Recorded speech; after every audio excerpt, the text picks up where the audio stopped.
Morning adventurers, just taking a closer look at this really old fallen tree in the ponds in northwestern Sydney. And if you look up close at what's left of the bark, it's got a lot of termite damage. Really hard to say how old this is, but I think it's safe to say it's quite old. And yeah, you can see that termite damage on the inside as well. And in a storm several years ago, it's broken away. So that's the top of the tree. And what was left of this dead tree has fallen over here.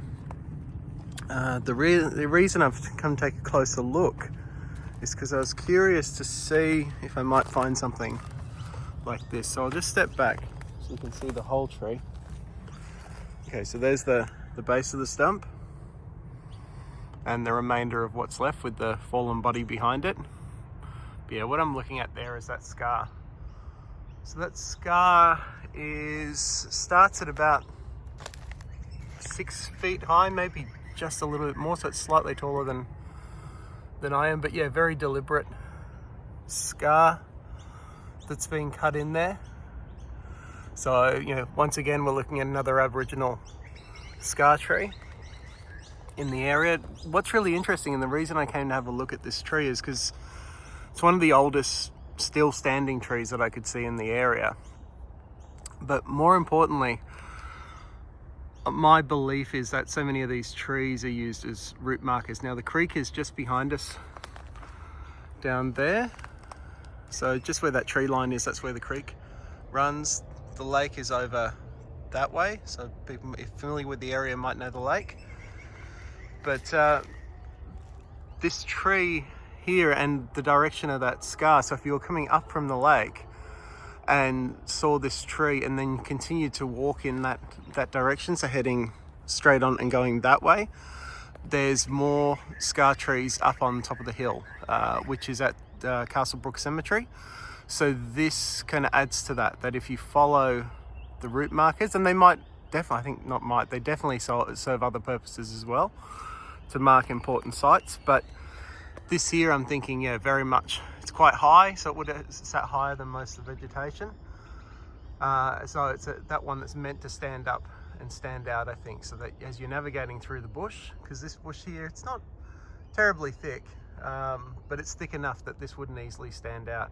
What's interesting is that all around here, if I look down, you've got areas where the grass really doesn't grow to this day. So you can see over here, it's almost a very distinct line where it's greener on the edges of this area, but this area actually around the tree doesn't grow at all. It's quite dead actually, so very tightly compact. It's being crushed down. Lots of use to see near the base of the tree. You can't even get any debris there as well. So I would say that this tends to suggest that this, it's somewhere that people have either camped or spent a lot of time, and it extends down. You've got a larger tree that's grown, that's still standing and looks still quite healthy just there. So there's this very dead area here, reduced vegetation there, down to that one.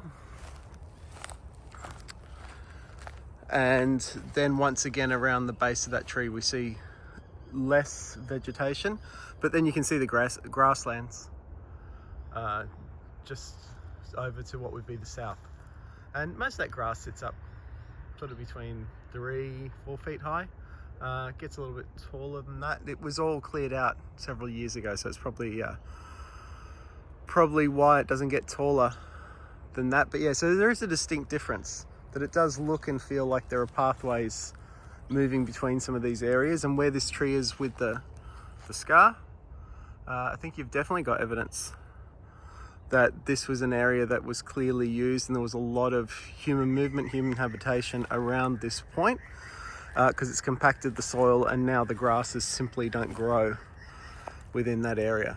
So yeah, some really interesting evidence. The history that's right in front of our faces, right below our noses, for the local area.